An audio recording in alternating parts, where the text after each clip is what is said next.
So can you tell us a little bit about how do you at TownScript listen to your customers and what is the kind of practices that you follow at TownScript? The customer support will come up with lot of requests, sales team will come up with lot of requests to the customers, right?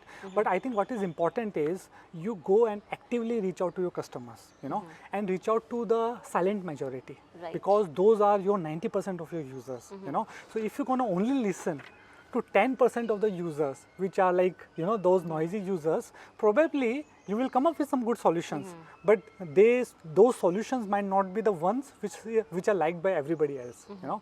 So what we do is like we actively reach out to our customers. We have something called field days, where this whole team goes to a city and just meets customers in different segments, quick meetings with them, understanding how they use TownScript, understanding their pain points, understanding their aspirations, and then like reaching out to multiple different type of organizers where they know like which segment of the organizers needs what, you know. And just that exercise builds so much empathy in their team, you know.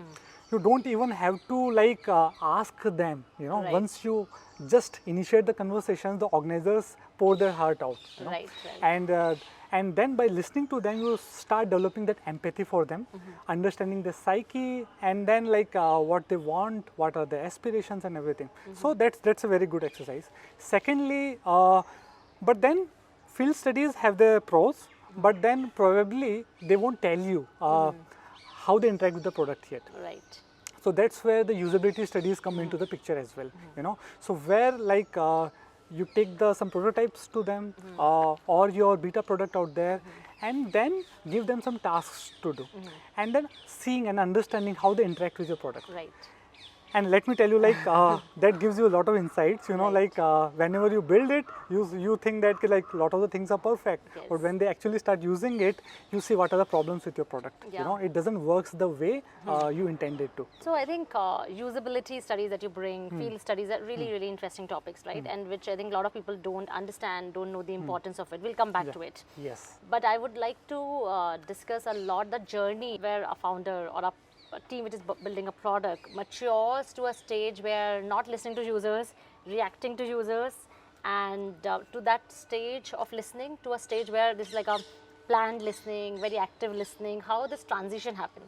So if you can discuss for our listeners, what was the initial days and how you guys were listening to the users and how you were thinking about TownScript and what the needs are, who your users are, to a stage and reaching a place where you are right now, where things are very planned, they're doing field studies, conducting usability studies, and collecting information, evolving products. So like this transition from this old method to this new method, and what is the impact and what is the impact of this new approach that you guys are using?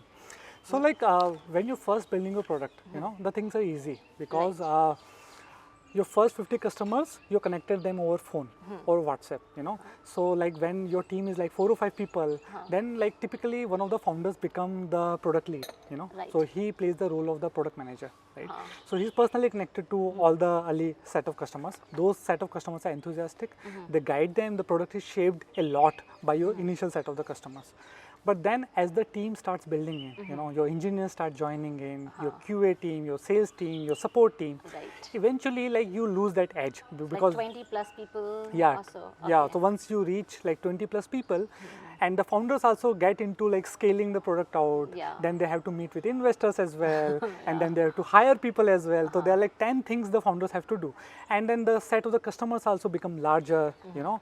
Then sort of like you touch the daily conversations with your customers, you know. Right. At that stage, it is very easy for a company, you know, to become very reactive rather than proactive in reaching out to the customers, you know, what they proactively think. And I think once that happens, it is, so for us it also happened.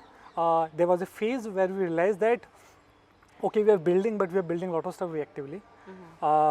The requests are coming and the internally team thinks and the tech team thinks, wow, that's like a cool idea. Right. Does it like a cool idea? We brainstorm and we built it. Acha, okay. But then very quickly we realized that we are building features and probably a lot of the many features are not being used because some very particular set of the users require that feature, or maybe the feature is correct, but then users they are not intuitive to the users to use. So there are two set of problems which occur because of that. So then we quickly realized that here is the problem, because we are being very reactive to the way we are building products out there.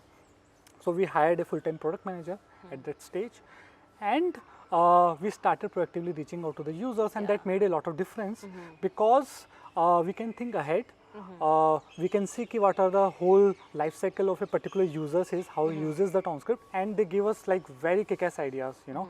For example, like there was this one organizer who gave us, for example, like why don't you, in the promotions thing, why don't you have an automated calling given to your end consumers, right? This is something which we couldn't have ever thought about, you know. So that came from the users.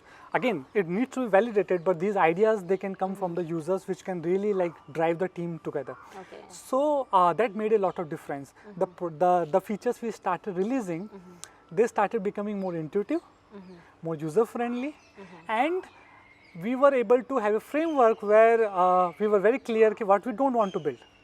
So somebody just comes, okay, this feature needs to be built, and then we have our studies done, and we can tell them, see, majority of our users probably won't be benefited by this particular feature. So we have a more conviction about saying no and saying yes. So we can have more convincing arguments to power that.